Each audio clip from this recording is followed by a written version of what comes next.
Solomon Wilcots is our special guest in the trenches with Dave Lapham, brought to you by First Star Logistics. So you're going to learn a lot about the game of football. Solomon Wilcots is a football savant. There's no question about it. Solly was part of the SWAT team, 1988 Super Bowl 23 team, AFC championship team. Cincinnati Bengals had part of that great secondary, played 6 years in the NFL.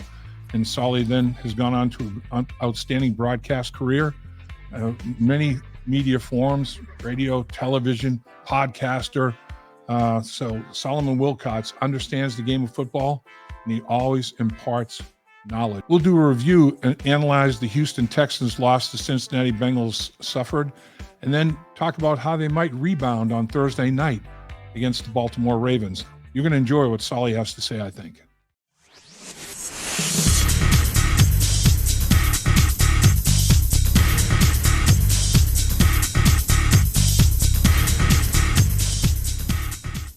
Appreciate you joining us in the trenches with Dave Lapham, brought to you by First Star Logistics. As always, coming to you from our studios at First Star Logistics, which are second to none.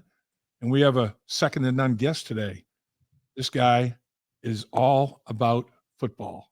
I was listening to him, Sirius XM radio, on my drive in this morning, and he was doing it, chopping it up as he always does in a very, very intelligent fashion. Solomon Wilcots, great player, been a broadcaster for many, many years in television, radio, just about every form of media that there is. 2 brilliant careers. Welcome, my man. Dave, thanks for having me. Always good to be on with you. And yeah, we keep it going. I just finished up a 3-hour show with Torrey Holt, my good friend. And we try to bring a lot of energy on the morning show. It's the opening drive on Sirius XM NFL Radio Channel 88. And so we hope that as many listeners can join us as possible each morning. And you guys do a phenomenal job. There's no question about it, Solly. It's good stuff. I really enjoy it. I listen a good part of it every single morning. You do a phenomenal job. Thank you. I greatly appreciate it. All right. So, hey, very, very unfortunate outcome for the Cincinnati Bengals against the Houston Texans. But, boy, I'll tell you what, C.J. Stroud, you talk about legit. He impressed me. Boy, seeing it in person, it's like, wow, this guy, he's a player, man. Look, he sure is. And the sad part is that, it's almost like we're all shocked, even though he's in our backyard, went to school right there in Columbus at the Ohio State University. And I loved watching him every Saturday. Yep. And I was miffed when it's what Bill Polian calls the draft industrial complex. He called basically there's a business now of people who have created an industry of predicting who can play and who can't play. And you don't hear them now, right? They're not speaking now, but soon as the season's over, and the ball's not being thrown, no games are being played, everyone becomes an expert on who they think can play in the NFL. And for whatever reason, they have a way of downgrading people. And that happened with C.J. Stroud. And I could tell you when he walked across that stage, he hugged Commissioner Roger Goodell. He was emotional. He had tears in his eyes because you know why? The whole process throughout that period, it was tough on him. They were tearing him down. People were talking about his academic tests. He doesn't grade well. Nobody talked about what he did on the field. Nobody talked about all the games he won at Ohio State. Nobody talked about the fact that he made Chris Olave and Marvin Harrison Jr. and Garrett Wilson and all these guys. They look great. No one ever said he was the one throwing them the ball all those Saturdays. For whatever reason, they were downgrading him, and I'm like, this guy could flat out play. I mean, I just loved him. And for whatever reason, he dropped to that second overall selection. The Houston Texans took him, and I could tell you right now, they have not regretted it for one moment. All he's done over the last 2 weeks, he's thrown for over 800 yards. Yeah. And he set a single game passing record a week ago against the Tampa Bay Buccaneers, 470 and 5 touchdowns and no interception. Unreal. No rookie quarterback ever did that in the 104-year history of our league. Unbelievable. It really is. I mean, it's a phenomenal accomplishment. And I agree with this S2 test, whatever it is that they take. They should take that S2 test and crumble it up and pitch it, because it means nothing on a football field. And you know, kudos to the Houston Texans. They trusted their eyes evaluating tape. Put on the Georgia game. Georgia's got a bunch of NFL caliber players. He rips them up for like 346 yards. Yeah, he was shredding that night. I remember. Yeah. When I watched that game, I'm like, oh, this guy's he's the real deal. He was just crushing in the college football playoffs. So yeah, it is crazy. But man, Stroud, he's making his throwing motion so compact and so accurate. I mean, he is he really when he threw the interception to Cam Taylor-Britt, it was interesting. They were saying D'Amico Ryans in pressers after the game said that Stroud came right up to him and said, Coach, I got your back. We're going to win this football game. I mean, that's maturity. Instead of like a lot of rookies go to the bench and put their head down and sulk a little bit or whatever. Yeah. This kid goes right to his head coach, says, you know, I'm over it. We're gonna make plays. We're gonna win this football game. He's a special player. There's no He's mature. He's really mature. And look, I think that emotional period through that draft process, it can tear players down for all the wrong reasons, because it's got nothing to do with their work product. Right. It's got nothing to do with their body of work on the field. And it's got everything to do with these things that you can try to pass as somebody's character, or try to pass as a tangible thing for telling the market, this is who this player is. And as players, you and I both know we frown on that, because at the end of the day, it should be about how we've lived our lives, how we performed on the field, how we participated in the culture of a university setting. I mean, we don't live in a glass bubble. You have to go to class.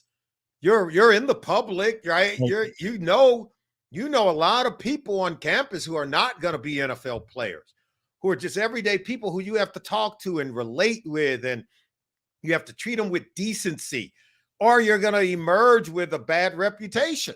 Yep. But none of that stuff was said about C.J. Stroud. You know why? Because it wasn't true. So you had to manufacture something to try to downgrade him. At the end of the day, that's the stuff that really reveals character. When people try to assassinate or try to misportray and misrepresent who you really are, that's where character really is tested. Now, I really do believe in young people. If you handle it the right way, that's where character is forged. Yep. I do a radio show with Ryan Leaf, and he's not shy about telling people how he did not handle the criticism very well, how he did melt down and it did cost him his career, and how he could have dealt with those criticisms a lot better. Right. He said he wasn't mature enough to deal with it at the time, but he has since faced it.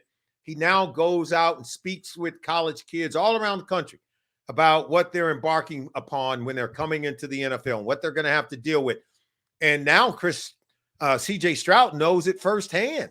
He has seen it. He dealt with it. And I do believe, just like you gave that depiction of how he handled the adverse moment after the interception by Cam Taylor-Britt, going to talk to his coach, I think that's proof that he's grown through the process, that it didn't break him.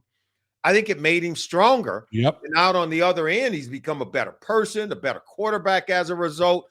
But I don't think we need to be putting our young men through this false prism and making them prove to be something based on false information that's going out there about them. It's something that we don't need to be putting our young men through, because some of them may not survive it. And God forbid what should happen to them if they should take a mental hit. Their mental health is vitally important.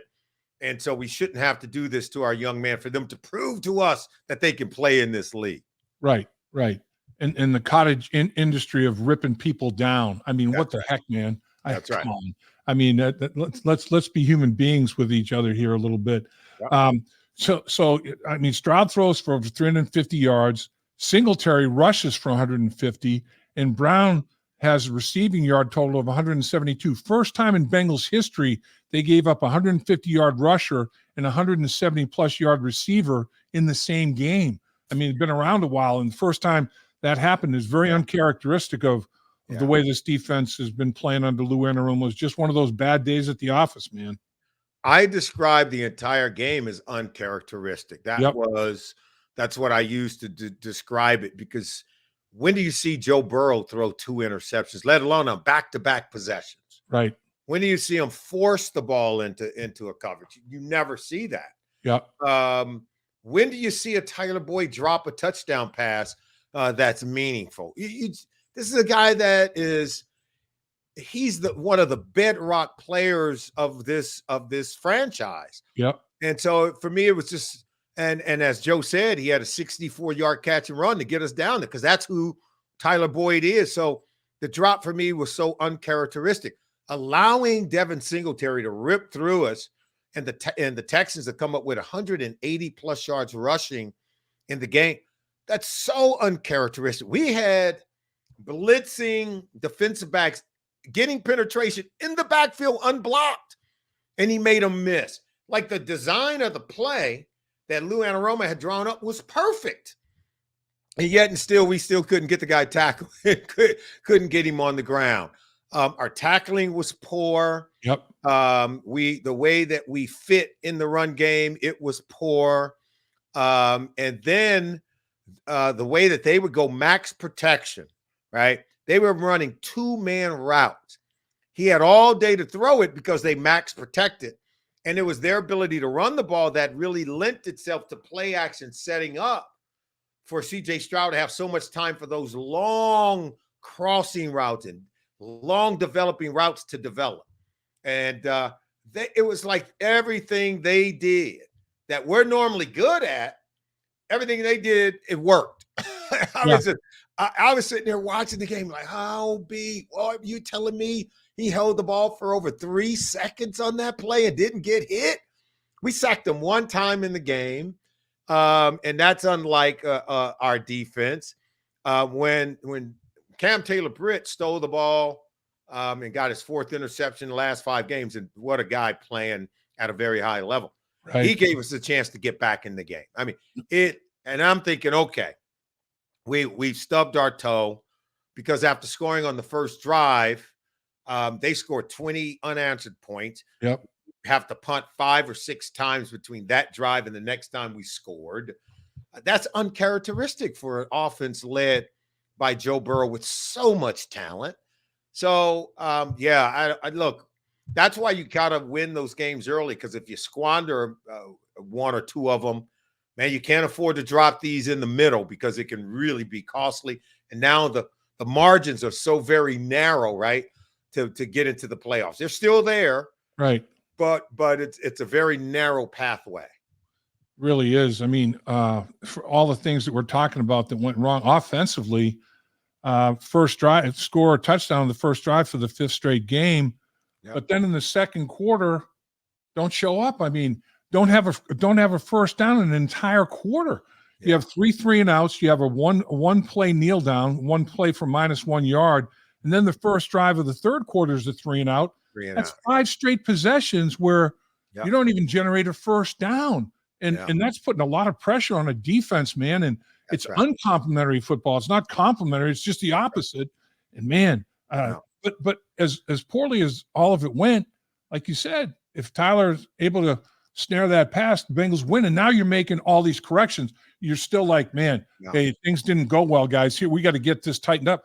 But after a win, it's a lot easier to take than losing the football game and having to do it. And we talk about the opposite effect of having complementary football where all the pieces come together. This was as unjointed of a performance as I've ever seen from the team. Yeah. And I just think, look, as well as they played and as well as they're coached and as much as it means to these players to play well, I'm not overly concerned. Look, I understand how games are played. Just like when we left the defense hanging, and they began the battle of attrition began to mount, right?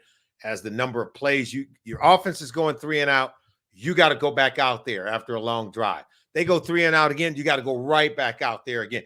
Now you're starting to wear down defensively. Right. And that is what happened in the Tennessee Titans game. That's why the dam burst Yep. and that score became what it was, right? And if Cam Taylor-Britt doesn't get that interception, we might have. I think the dam was about to break again. I will say this: the same is true for the offense. When offenses get behind and they have not been clicking, and they've seen a lot of 3 and outs. I've talked to Peyton Manning about this. As a quarterback, you could begin to press, especially if your defense is struggling to get off the field and get stops themselves. Now on third down, you feel compelled to, I got to force this in there, because if we don't convert on third down and then we got to punt again, I'm about to put my defense back out there. Right. We're already down by 10 on the scoreboard. And if I give this ball back to the offense, the opposing team, they're going to score on us again. By the time we get it back, now I'm down by 14 points or 17 points. And I think that's what you saw with Burrow. As we started to chase points, and you had to, because we're getting in the fourth quarter, we're down by 10. The defense is struggling, man, right? Now I'm trying to, I gotta keep us on the field. I gotta make a play here. And I'm telling you, that's a real thing for quarterbacks when the game, as it's unfolding the way that it was. I could see where he felt the need to try to sandwich one in there down in the end zone, and then it gets intercepted. Try to get it over the top of the defense and drop it down to Drew Sample. It sails high on him, gets intercepted. That doesn't happen to him often, but the way the game was unfolding, man, I could see how you're trying to manage a game, but now it becomes difficult to manage as the score starts to get away from you. So they're now 0-2 in the division, 1-4 in the conference.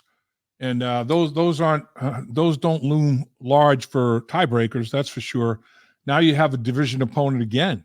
You got to go to Baltimore. And Baltimore's intriguing. I mean, this football team, they've outscored the opponent 79-16 in the first quarter. Outscored the opponent by 63 points in the first quarter, and then by 35 in the second quarter, 35 in the third quarter. Then they've been outscored by 17 in the fourth quarter. So they've had blowouts. But if you can hang around and stay within a score of them, they have a hard time finishing sometimes. When you play Baltimore, you only get like 9 possessions in a game sometimes. If you can stay within a score and not let them pound you with those possessions, now all of a sudden, like you're behind 2 or 3 scores, and you're not going to get the ball much. So now you're going out of character, trying to do too much, and it just snowballs on you. If you can somehow stay in a game with them, and Cleveland came back from a 14-point deficit, if you can make it a 1-score game in the fourth quarter, Baltimore has had their difficulties closing those games out. They're minus 17 in the fourth quarter. Those are the close football games they've lost. The blowouts of the first 3 quarters, I mean, they've outscored people by 133 points, in the first 3 quarters. It's crazy. And that's the key. They're playing against teams like Seattle, who they scored 30 plus. They scored 30 points in each of their last 4 games. So this is an offense that can't score. Yep. You talk to and what they normally do is they go on long drives. I mean, against Cleveland, they had a 20-play drive. They'll have drives where they go 18 plays because of the run game, and it allows them to do that, eat clock, which is what they do. They limit the number of possessions. Anytime you go play the Ravens, you expect to have the ball maybe 8 to 9 times. In a league where you in any other game, you could expect to have it at least 10 to sometimes 12 possessions, right? Right on. You're talking 8 to 9 against Baltimore because of how they play. So you got to make every possession count. And you can't turn it over because now you're giving up possessions. You got to protect the football. And to me, I've always said the best way to beat the Ravens, even with Lamar, because Lamar is a unique quarterback, you got to make them play from behind. You got to make them chase points. Yep. Which means now, what does that mean? They got to start throwing it more than they want. They can't nickel and dime you in their passing game, and they got to come out of some of those exotic RPOs or run plays and option stuff. No, they're going to have to start dropping back and throwing it. And that's not who he really is. I'm not saying he can't do it, He can do it when they have a lead and you least expect it, right?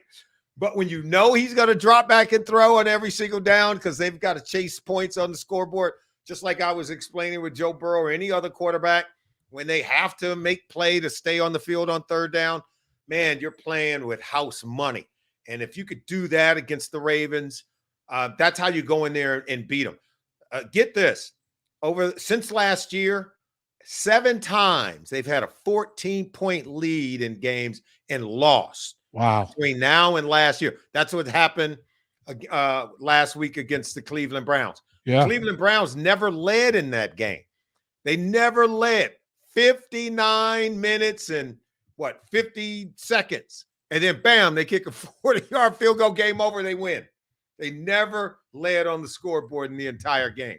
So, yeah, they do struggle to finish off games, and that's why you got to hang in there. You and I both know this is a week-to-week league that we're playing in, and, man, you got to just hang in there. Teams are going to give you an opportunity, and then you got to take advantage of it. And the most recent example is Denver getting blown out by 70 points. Now they've won 3 in a row. And, in finishing close football games, it is. The NFL is crazy. You talk about 2 different philosophies. The Bengals have the fewest rushing attempts in the National Football League. As a result, the fewest rushing yards. Baltimore, just the opposite. The most attempts, the most yards. I mean, it's yin and yang in this football game. And potentially the H-boys, Hubbard and Hendrickson, are out. So now, Cam Sample, has to step up. Ossai has to step up. Myles Murphy. And you got to believe that the Baltimore Ravens are going to attack that perimeter with Lamar Jackson in that running game big time, don't you think? Yeah, and listen, I do believe their unique running game creates a problem, particularly when you haven't seen a whole lot of it. Yep. I think everything is about familiarity when it comes to playing their offense, because that's why the teams outside of our division don't do well against the Ravens. Like you saw the Detroit Lions, the Seattle Seahawks. They don't play them a whole lot. And so it's just, that's not what we're accustomed to seeing at the NFL level. Now, the college game, you get a lot of that RPO, a lot of leaving the end man on the line of scrimmage unblocked. Yep. And you slow play them down and read optioning. Imagine playing Lawrence Taylor like that. I often say, what if you slow played Lawrence Taylor and left him unblocked, thinking you're going to do a read option on LT? He would come hit your quarterback on every play. I get, you don't even need to tell him. Yeah. He's not going to even listen to the coordinator saying, just wait it out, No, I'm hitting. You mean they're going to leave me unblocked? You mean they're going to let me hit the quarterback? Oh, you don't even need permission to do that. And that's what I say about our league. It's one thing for the offense to play a certain play that they pull up from the college ranks. It's another thing for the defense to say, we're going to play it like the colleges do. In our league, the quarterbacks aren't supposed to get hit. In fact, no team that pays their quarterback $50 million a year wants their quarterback getting smashed in the mouth. No doubt. So why won't you go do it? Right. If they're going to expose him and turn him into a running back, see, that's a defensive player talking here, Dave. I get fired up because you telling me I get to go hit your quarterback. Well, that's exactly what I'm going to do. That's right. I'm telling you right now, I'm not trying to maim anybody, but he getting in the whirlpool the next day. I can tell you that. So if you're thinking, if I'm Myles Murphy, if I'm Joesph Ossai, if I'm Cam Sample, let them do it. All I know is I'm hunting quarterbacks this week if you're leaving me unblocked. And I'm treating this dude. And I know he's shifty, he's quick, he's got some dart. But, dude, if he's going to slow roll you and they leave you unblocked, just go hit him. You don't have to wait. He's not a protected player. He's a runner. Yeah. Right?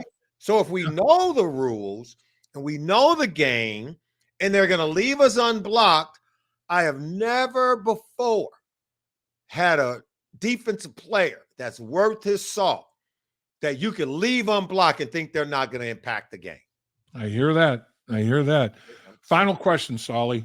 Mike McDonald on the defensive side of things. Baltimore Ravens were playing, tough defense once again, and no surprise there. 38 sacks, leads the National Football League. I mean, he's got his simulated pressure packages and who's coming, who's not. What do you think of Mike Macdonald and his approach to defensive football? It's a lot of zone blitz stuff, man. It's just Dick LeBeau reincarnated, right? They come from everywhere. They'll overload, and then they come from the weak side, right? Because you're moving everything to that overload side, and then you're allowing this free runner. But they have coverage behind that. Yep. Because typically the way pressure packages work and the way offenses want to attack, you throw behind the blitz. You throw behind the area that's been vacated because you're overloading to that side, meaning there's going to be a void behind it. But what they do, they're smart, and that's what you got to do, knowing that offenses want to attack that way. You overload, and then you drop out over there, and you come from another area, and then you steal the passing lane there. Because if the quarterback's smart, he read this over here, now he's going to go hot. You got to have someone steal the passing lane, right? Think about the play that Geno Stone made in the Week 2 game down inside the red zone against Joe Burrow. I thought that interception changed the game. I really do. We were going in, looked like we're about to score, looked like we're about to take a lead, be back in the game, and then bam, everything turned on that interception. So we're going to have to be careful with what we do. You got to see what you throw. They've got some guys who are missing and banged up as well. What we cannot allow them to do is dominate the line of scrimmage on both sides of the ball by running it and putting pressure on Joe Burrow. And that's exactly what the Houston Texans did. So the guys up front, offensive and defensive linemen, put on the big boy pads because that's what it's going to take in Baltimore, man. No question about it. Solly, as always, you are phenomenal with your football IQ, and you express it so well, and appreciate you carving time to join us to do so, my man. Easy to do when you love the game, right, Dave? No question. It is. It's people call this work. You kidding me? No. Not work at all, man. Not work at all. Paul Brown would be proud of you. That's all I must say. You're the best, Solly. All right, Dave. Take care. Bye-bye. You have a great one, man. Dave Lapham here, and every day I am grateful for my experience to have played professional football. As a player, I realized self-motivation, leadership, and appreciating your teammates are key. At First Star Logistics, you can use those same attributes to create the life you want for you and your family. Build your future by working hard like I did. You'll see results both on and off the field. Call First Star Logistics today and be part of our winning team. Opportunity knocking.